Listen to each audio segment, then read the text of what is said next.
सल्लल्लाहु अलैहि वसल्लम.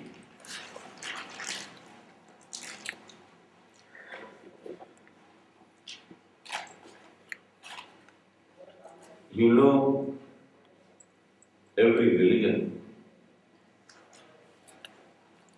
teaches to its followers good conduct and human behavior.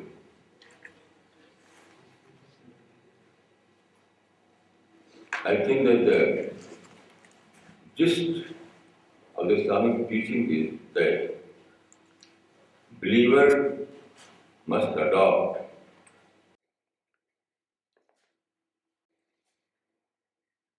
insan-friendly behavior or human-friendly behavior. You know that every businessman adopts the formula customer-friendly.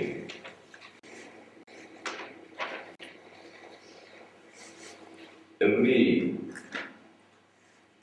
businessman adopts customer-friendly behavior.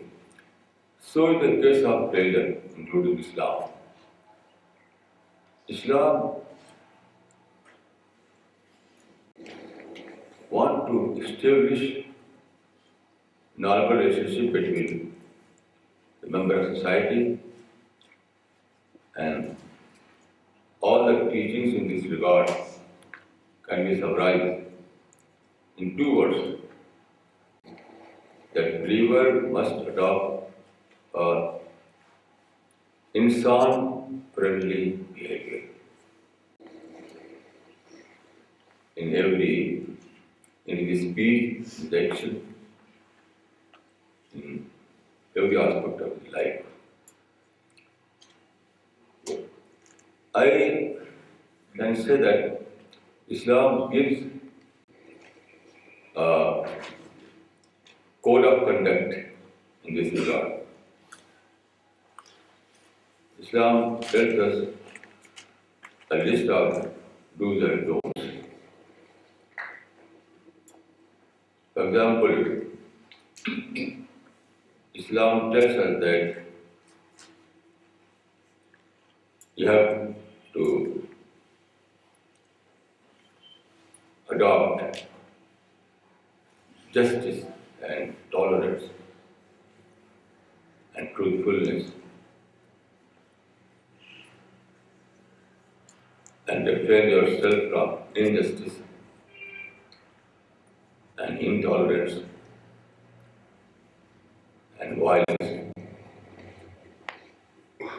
So if you read Quran and Hadith, you will find that there is a clear code of conduct in this regard. But here I would like to add that code of conduct is not enough to make one insan-friendly. There must be a code of conduct for robots, but not for human beings. Human being has free will. He has his own choices. He can refute, he can accept as well as he can refuse. So human being is not like a machine or code. So it is must to find something more other than code of conduct. That is incentive. Without incentive, code of conduct cannot suffice. So, what is the incentive given by Islam? In a single word, I can say that it is accountability. In Arabic, it is muhasaba, accountability. There is a hadith, hasabu anfusakum qabla an tuhasabu. Yani, reckon yourself before you are reckoned.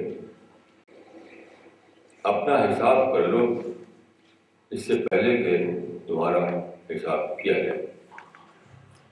This is the concept of accountability. According to this concept, everyone, every human being, every man and woman will be produced before God, the Lord of the universe, the judge of the day of judgment. So, according to Islamic belief, our life span is divided into two parts. One pertains to pre-death period, and second pertains to post-death period. In pre-death period, we are untouched, and in post-death period, we will be rewarded and punished. So after the period of death, in post-death period, there is a day of judgment. Day of judgment. Day of judgment means assembly. The day of assembly. Everyone will be produced before God at that day. At that day of assembly. Day of judgment. So everyone must be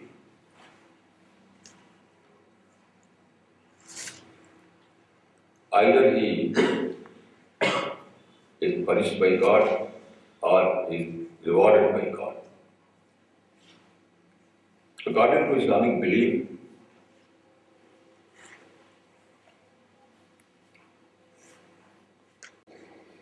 after death, there is heaven, there is paradise and hell. Paradise and hell. Everyone, no one can escape. Everyone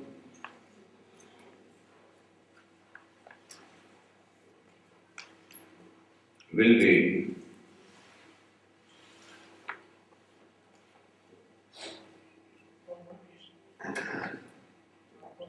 will either face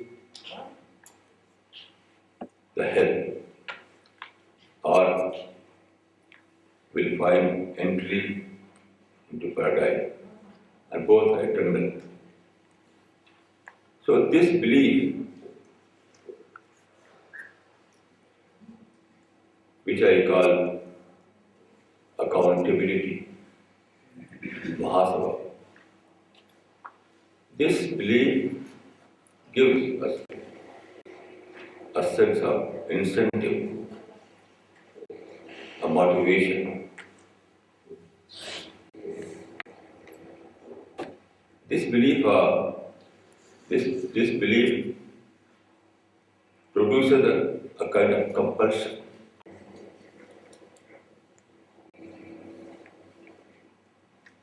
One who believes in the day of judgment is compelled to obey the command of God during his social behavior, during his conduct in society because he has conviction that my bad character will return to me with a bad result, and my good conduct will result to me as a reward. So this is incentive. This incentive creates a compulsion. So at one side, Islam gives us a code of conduct. And on the other side, Islam gives us this belief of the Day of Judgment, that inculcate in ourselves the sense of responsibility, sense of discipline, sense of controlled behavior. This is the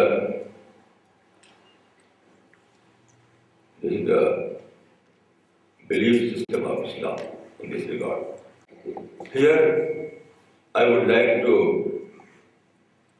present a hadith which is very relevant to this subject. The Prophet of Islam has said that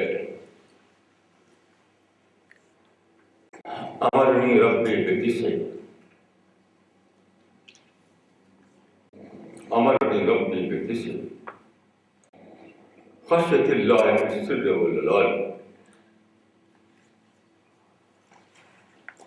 Khashyatillah fi sirri wal alani. وكلمة القصد وكلمة العدل في الغدر والرضا والقصد في الفقر والغنى.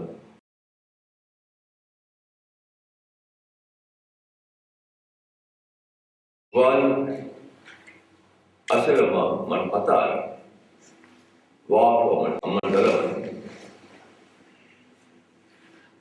وأن يكون سم في فكر ونطق ذكر ونبني عبرة.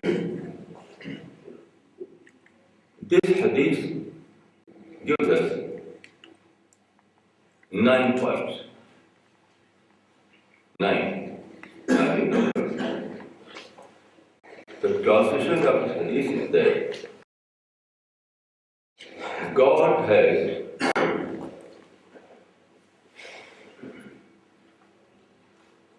has enjoined me 9 things. 9. 1. Fear of God in public and in private. Fear of God in public and in private.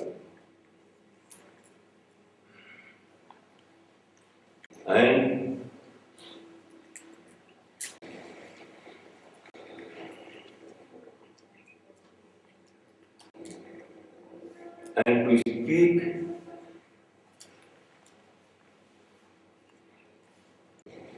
with justice when I am angry and when I am not angry, in both the situations. And I have to be normal in poverty and in business both, in both the situations. And I have to give those who have deprived me. And I have to forgive those who have provoked me. And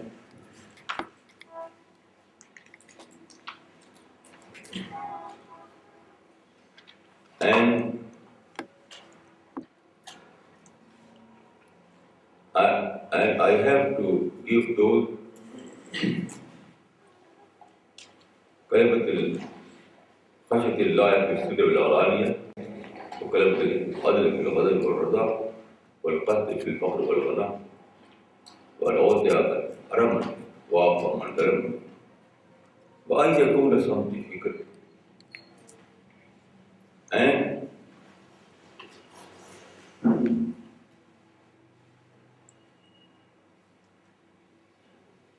And my silence must be zikr, the remembrance of God. And when I am silent, I have to remember God. And my speech must be zikrullah, that is word of God. And when I speak, I have to speak the word of God.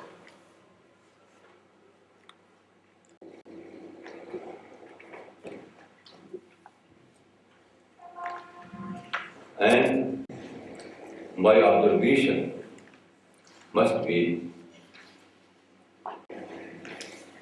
to find lessons. Find lessons.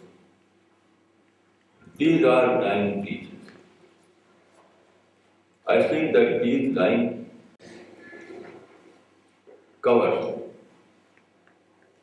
all the aspects of life. All the aspects of life. Very complete and very comprehensive. So this is the whole concept of accountability.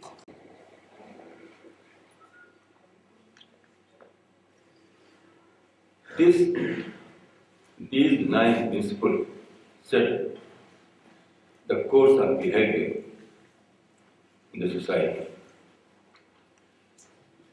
You know, the character or human behavior is something which pertains to society. When I am alone in an island, there is no ethics. Ethics is irrelevant when I am alone in an island.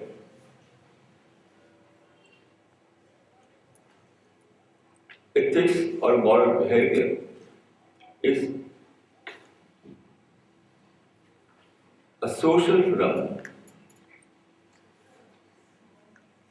When you are in a society, then it requires good conduct.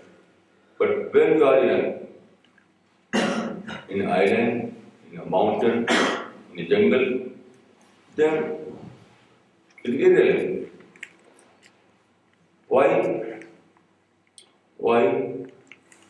Because God, it is the creation plan of God that He created every man and woman as a different person.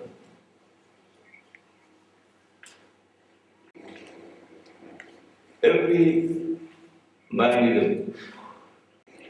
Mr. Different, and every woman is a Miss Different. Difference is a part of creation. It is this difference which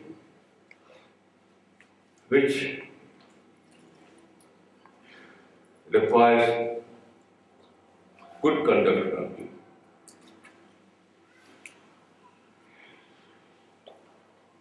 I will give an example to illustrate this point.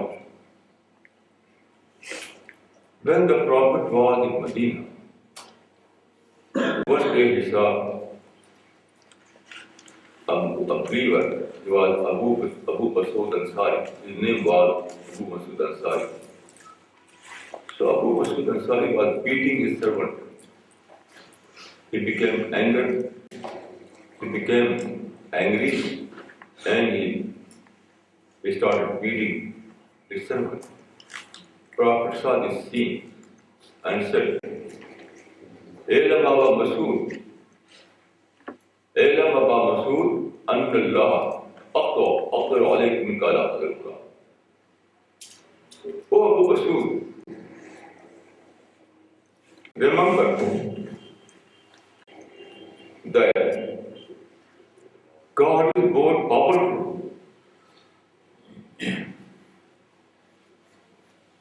than your power upon this servant.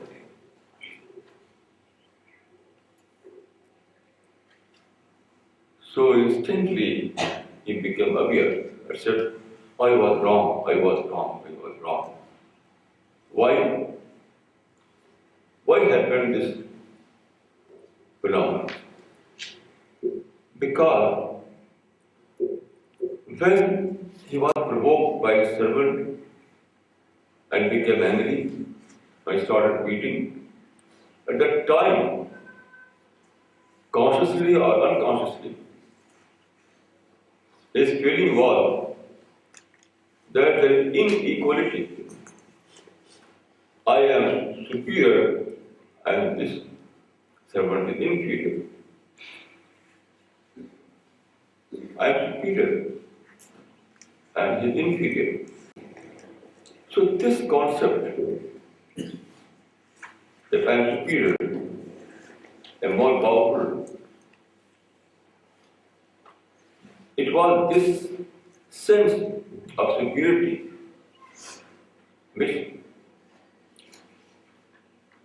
by which he wanted to beat his servant. I am superior and he is inferior. But when God reminded that God is more powerful, the concept of inequality disappeared.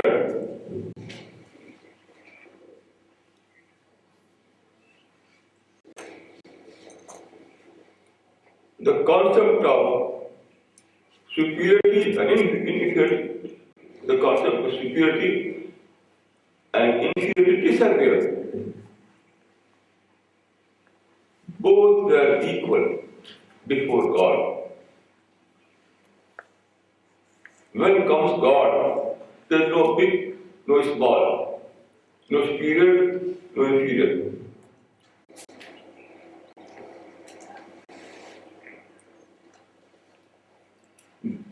Before Himalaya, goat and camel both are equal.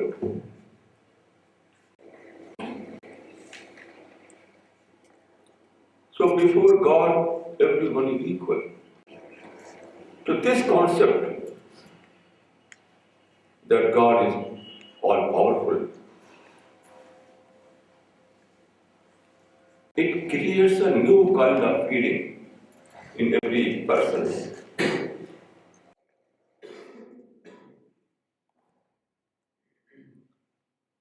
This feeling is very powerful to establish justice in society. So the same person who was beating his servant, he suddenly said, I am wrong, I am wrong, I have no right to beat anyone. Because as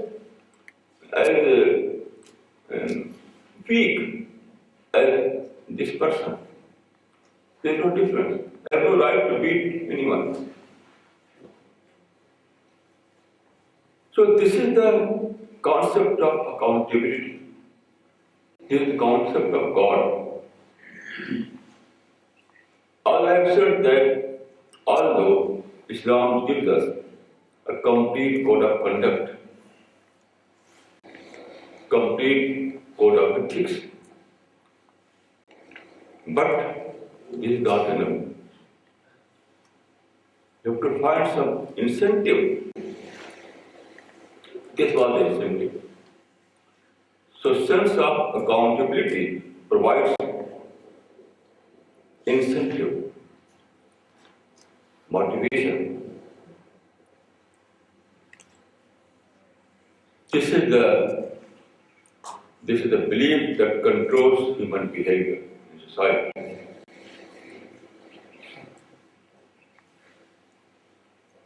Even Prophet himself is not out of this concept. There is a story in Hadith that one day there was a servant, and one day the Prophet sent this servant out of his home for some purpose. Then what happened? Servant was engaged in something else and returned very late, although the task was very urgent. So when he reached the home, when he returned to Prophet's house, Prophet said, Prophet became angry.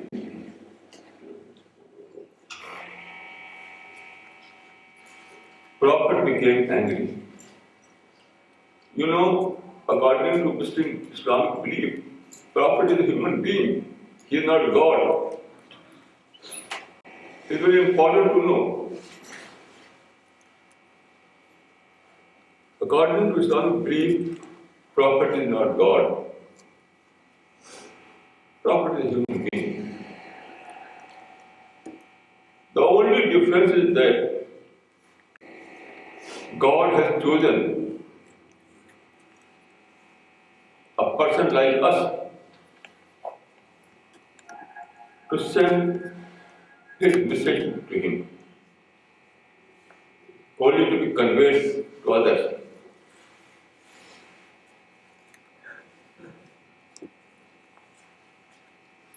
So, what happened?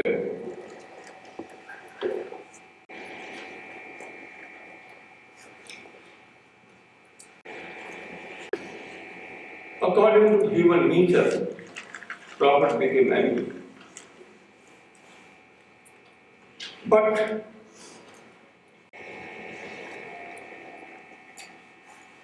he controlled his feelings, he controlled his anger.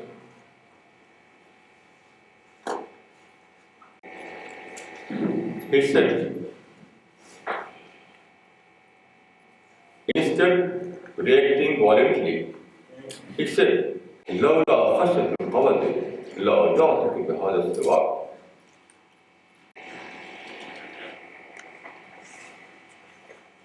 لولا خشية القوة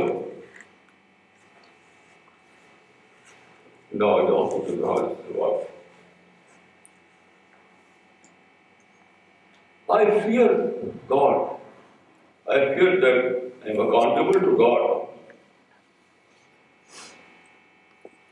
I fear with the punishment by God. Otherwise, I have to beat you.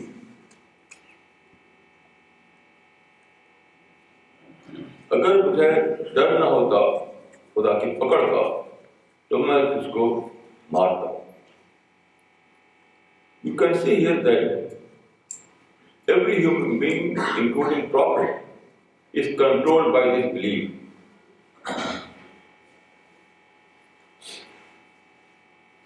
It is this belief that normalize your reaction. It saves yourself from being negative, from being violent. So this is the incentive. So this belief, the belief in accountability, is very powerful belief. It controls your behavior. It disciplines your negativity. It, it saves yourself from being violent, from being unjust, from being intolerant.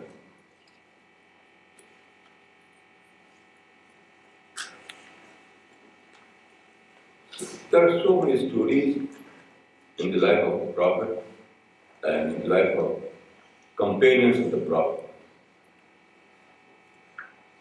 Prophet was able to re-engineer their mind.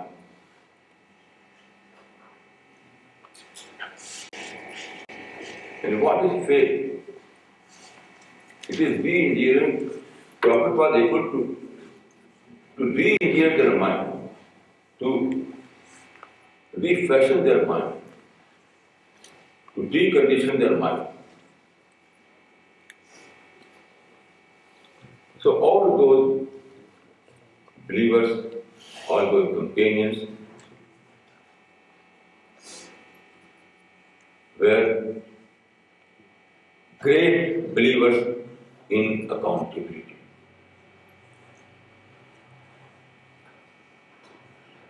There was a quarrel between two companions. This quarrel, this controversy was about a land. There was a piece of land and two companions were claiming that this land is mine. But no one, during those days there were no such papers, no such documents. So no one was able to prove his claim. So Prophet said, if I give my judgment by my common sense and my judgment is not correct,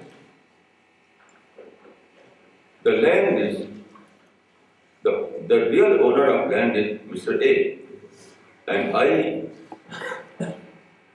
am giving the land to Mr. B.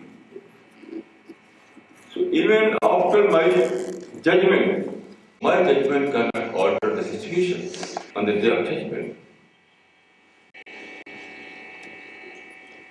Then you know what happened?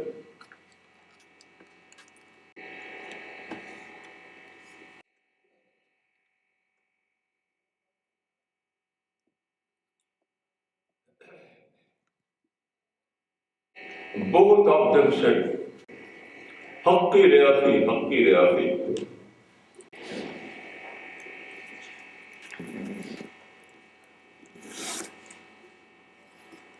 I am claiming my right and giving this land to the other person. Although both were claiming that this land is mine, this land is mine.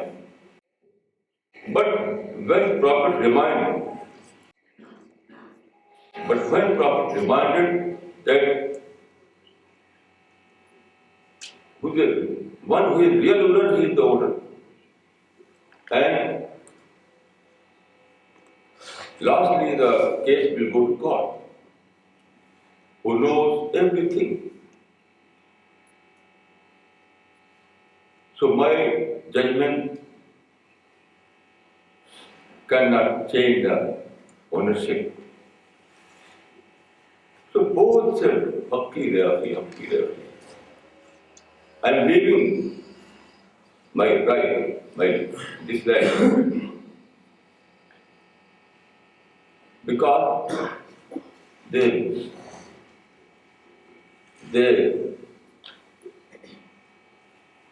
felt that they cannot afford to stand before God, who knows everything. So this is the power of accountability. So this is the incentive behind moral conduct of a person who believes in Islam.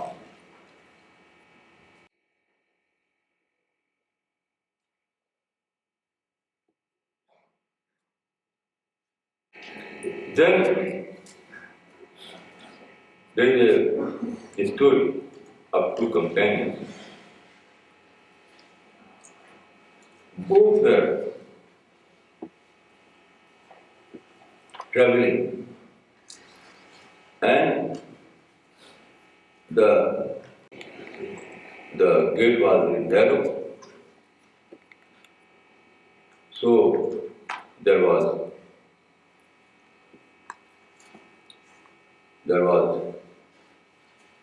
any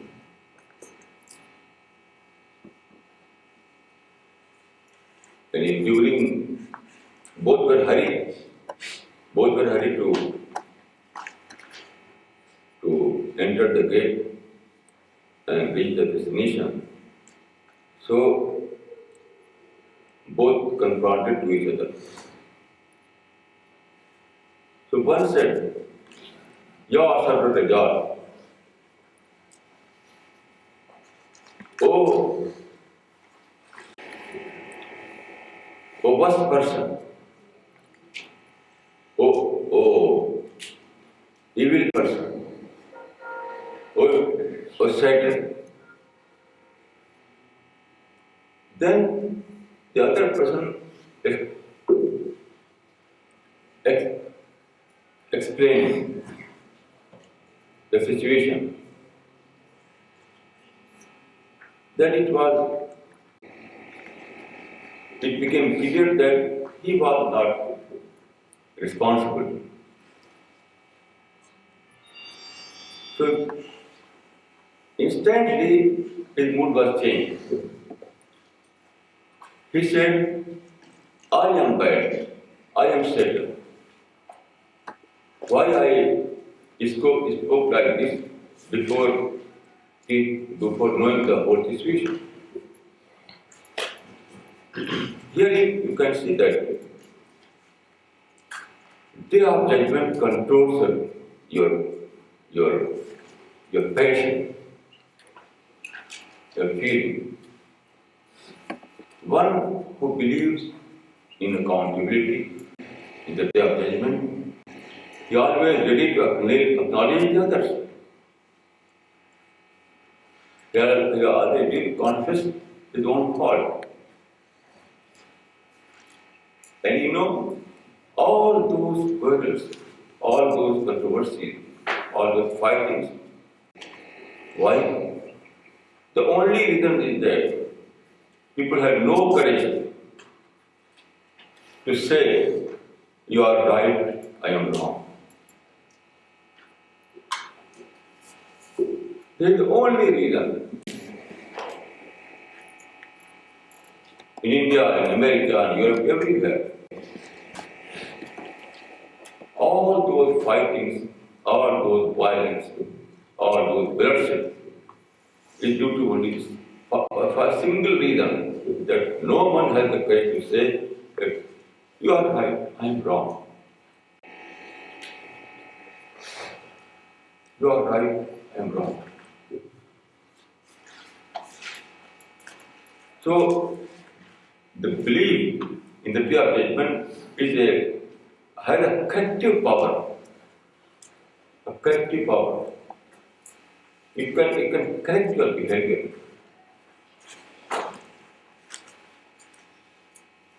This belief can correct your behavior in every time.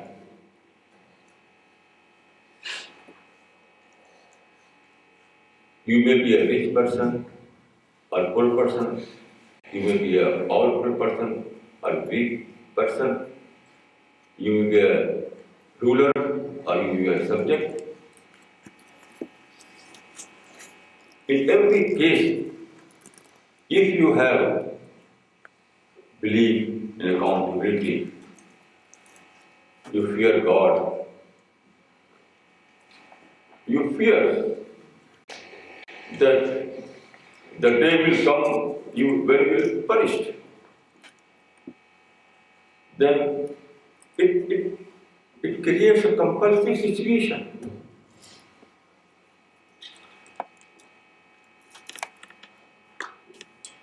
According to your belief, you have no option other than to say, my friend, you are right, I am wrong. And when you say this word, everything is now right. Everything is now right. No fighting, no quarrel, no anger, no negative thoughts, no hate. This sentence has a very brainless effect. In your home, your society, your country, everywhere, this sentence has a brainless effect that you are right, I am wrong. There is a very simplest way to settle the matter, to settle the controversy. Most simple way of settling the controversy. And in Islam, it is a rewardable sentence. We are simply just like saying, sorry, we are social matter. It's nothing but social matter. But in Islam, when you say you are right and wrong, it is a rewardable word. It is a virtue. It is a virtue.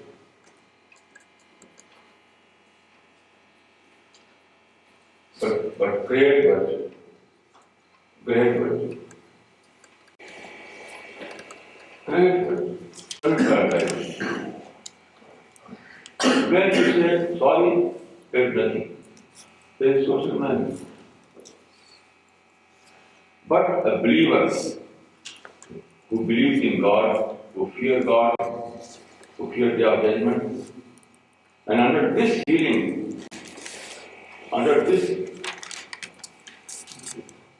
he says, oh my God, I fear God, and I admit that you are right and wrong. So when a believer says this word is a phenomenon of God fearing. When in daily life you say sorry, there is a phenomenon of social conduct.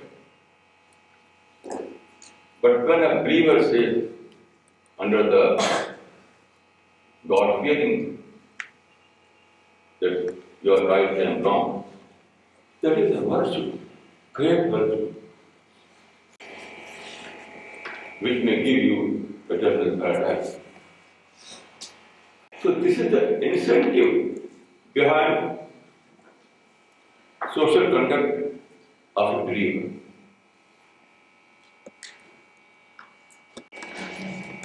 Without this incentive,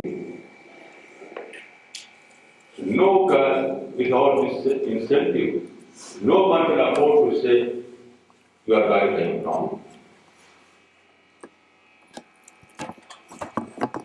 Although it is simple sentence, but very difficult.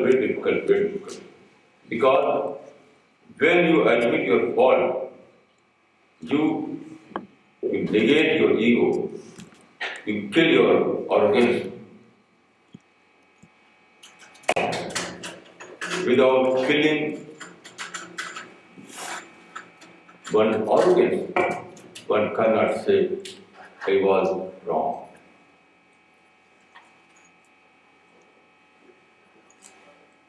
This is, in Islamic term, this is tawbah.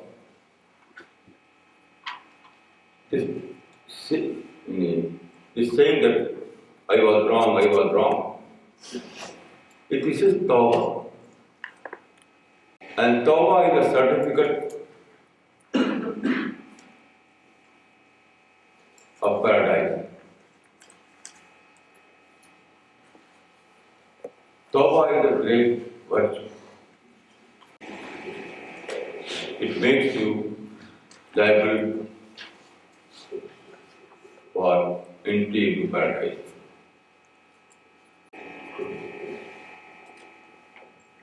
So, as I have said earlier, that if you read Quran,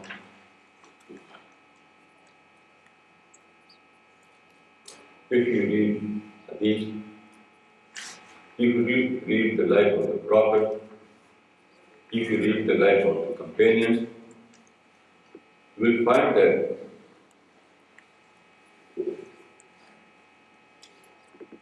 their character, their behavior was very, very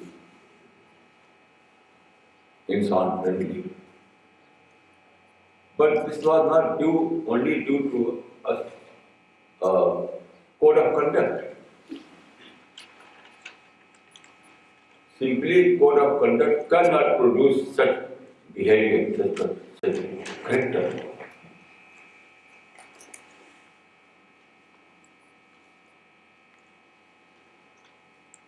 I recall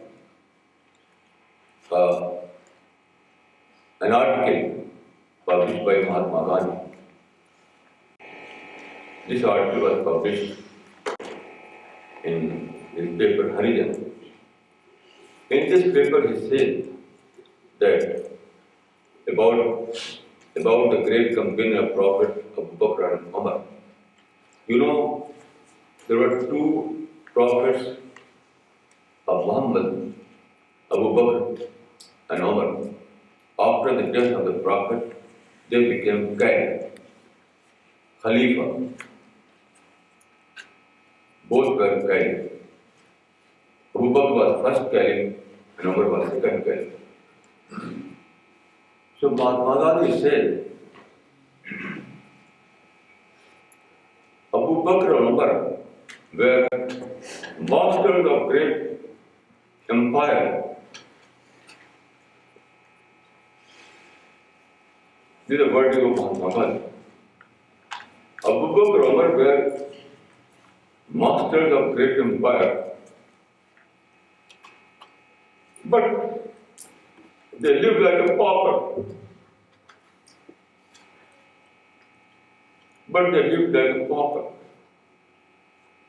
How one can afford to live this kind of life? How it is possible? How it is possible that one who a great ruler is master of great empire, but he lived like a pauper? Very simple life. Very simple life. This was due to disbelief, accountability.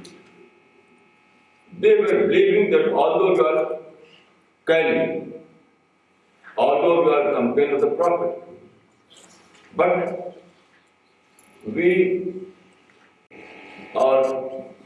will be punished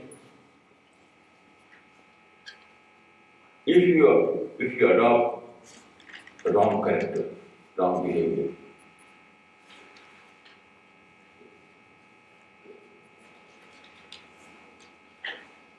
Swami Vivekananda has said in his letters of Swami Vivekananda that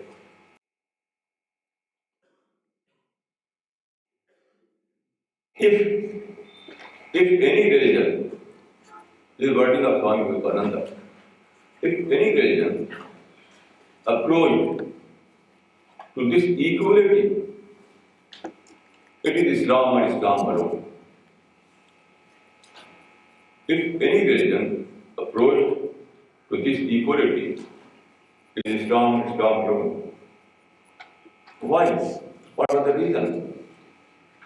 Reason was belief in accountability. Without this belief, you cannot establish an equal society. Impossible.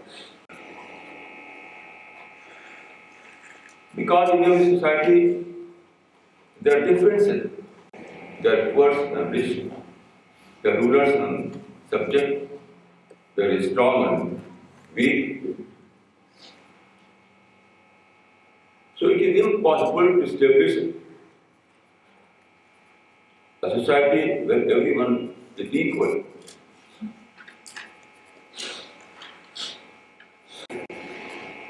This is a miracle. This miracle happened only due to this belief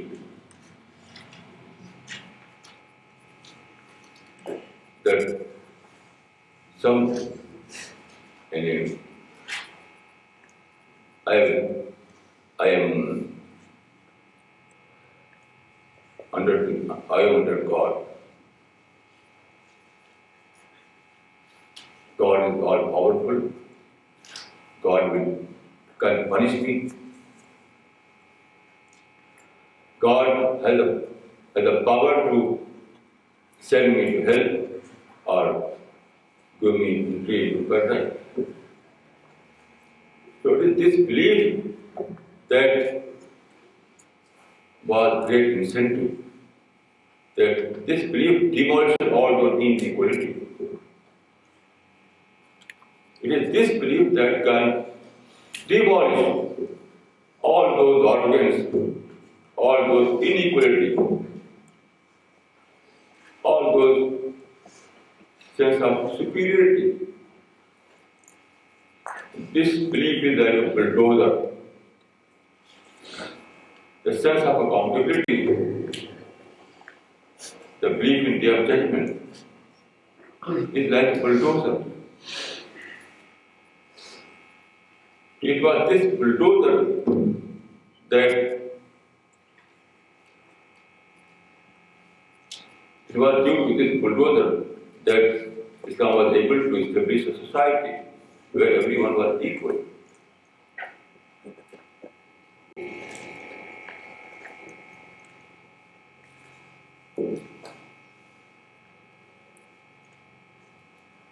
I have studied Islam from its original sources,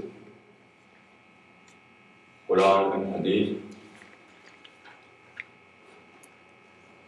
I can say that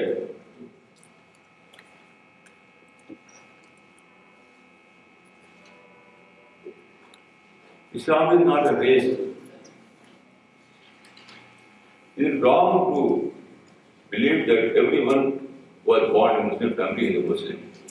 No, it's completely wrong. Islam is not race, not simply a community. Muslim is one who has discovered Islam as a truth. Islam is a discovery.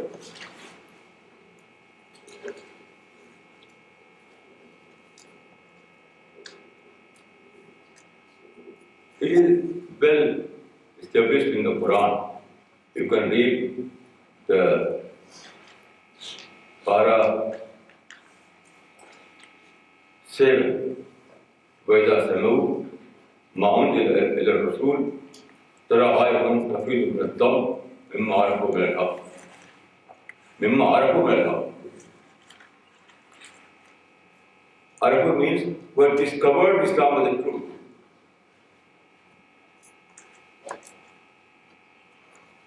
Islam is not a culture, is not a race, is not a family religion? No. Islam is discovery. I can say about myself that although I was born in a Muslim family, but then I became disbeliever. Then I again studied Islam for several years. And I can say that I have rediscovered Islam. So Islam is my rediscovery.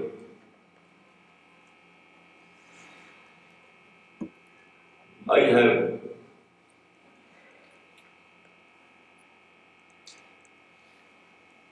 have told this story in my book, Islam Rediscovered.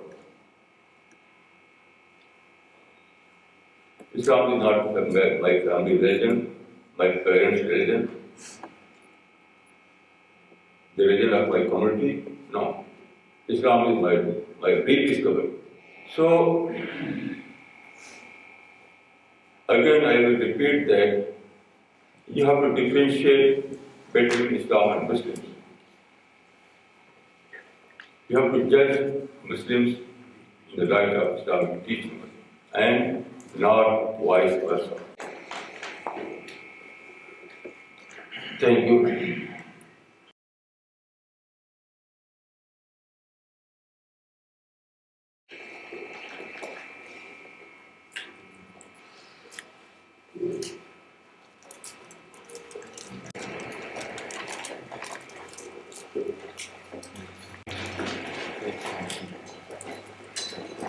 Any questions? Any queries?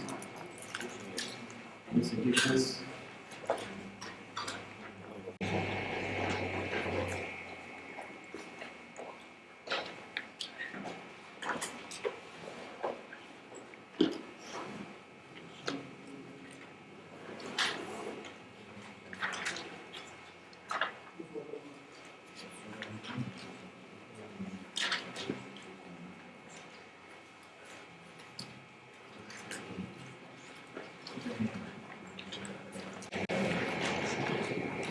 Friends,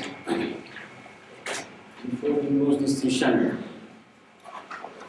I have privilege to introduce to you Sadia Khan, granddaughter of Maulana Sahab. She is third generation of Maulana Sahab, daughter of his son, and she is also going a sort of transformation. She wants to share her experiences in the Center for Peace and Spirituality at New Delhi for a few minutes with you. I invite Sadia to express whatever is in her mind. Hello everybody, I'm Sadia Khan and I'm 20 years old. I'm doing political science honours, that's my bachelor's. I'm in the second year. I don't have much to tell, everything has already been told. I just want to tell you my life, which I've led in just 1 year. In this 1 year,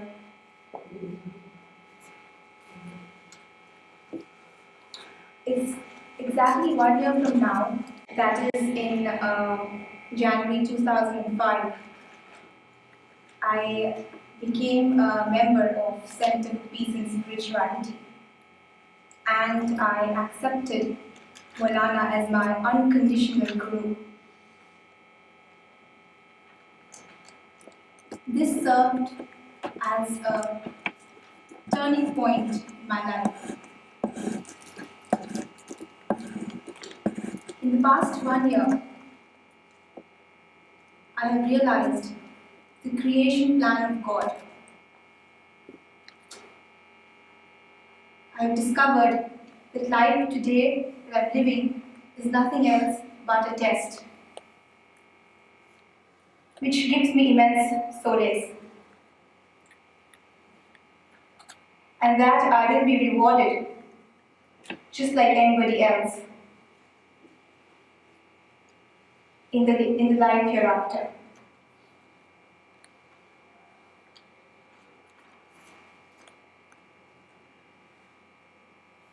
Since the past 1 year, all my definitions, everything in my life has changed. My definition of richness, my definition of happiness, sadness, everything has changed. I've undergone a complete transformation, a complete intellectual transformation. I would like to share an incident which happened with me. This might not be a very significant. This might not seem a very significant thing to anybody here, but it was a very big incident of my life, and I always remember it.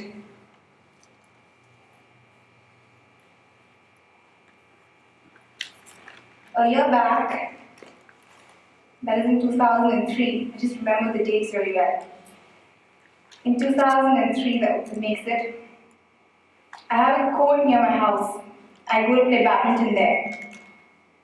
So I've gone to play badminton, I go every evening. And while we were playing, there were a group of boys who were waiting there to play just after we would have finished.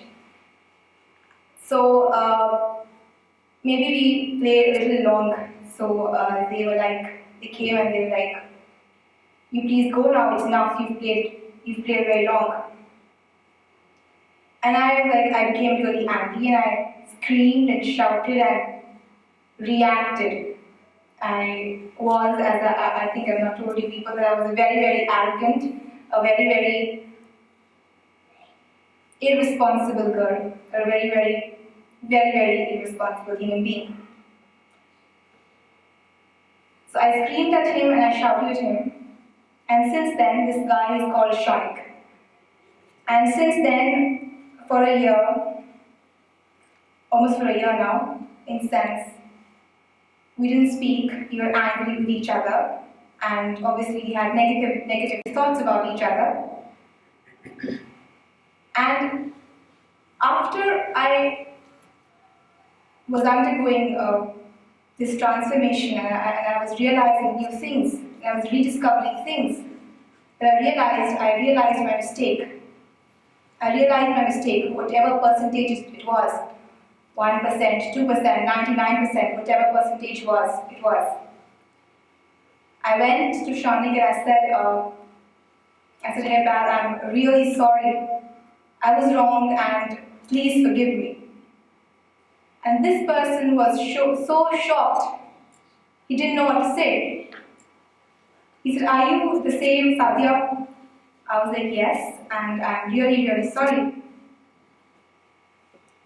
Since then, this happened only a month back when I said sorry to him. And since then, he has become one of my very good friends. We discuss matters, we have differences, we have similarities too, but now we are easy. So this is how spirituality has manifested in my life. And this is all I have to say. Thank you so much. Thank you so much. Transformation is really one interesting phenomenon which all of us at some time or other want to know how a person is transformed, what are the factors which transform a person. At times we are angry with ourselves also. Why do we behave like this? Why am I not transformed? It is a subject on which probably we will have to devote much time and of contemplation, because during Gandhi's period, we are studying here Gandhi, so we see that Gandhi had power to transform people. He transformed himself also, but he also transformed people like Umarappa, people like Jamnalal Bajaj, so many people, hundreds and thousands of people. So what is the secret behind that? That everybody would like to know, but there is no time. But I am very happy that a girl of 20 years age only, she is undergoing a transformation. And the person no other than no less than Maulana himself is our guru. I wish I had a very, very bright and very happy future life. She has said a very strange thing, that she has defined her idea of happiness also. People spend their whole life without knowing what is happiness, what is the happy life, what is the definition, what things make your life happy, or purposeful, or successful. So I am very much happy, Sadia.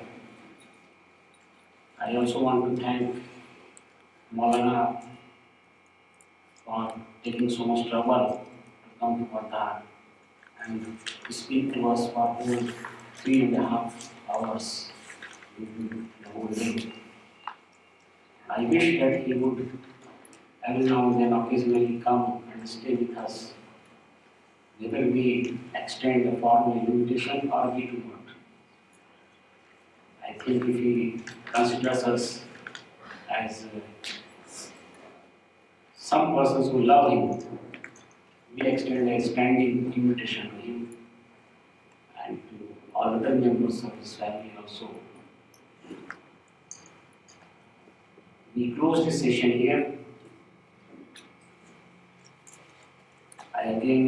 Actually I am not able to find out suitable words to express my deep sense of gratitude towards Maulana Sahab. He has been here thrice in Vardhan.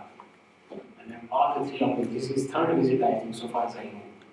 And I had good fortune to attend all the three meetings, all the three visits.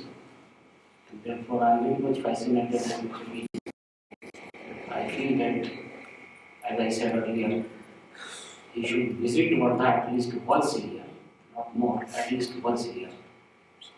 So on behalf of IGS, on behalf of all participants present here, on behalf of our trustees, I thank you, sir.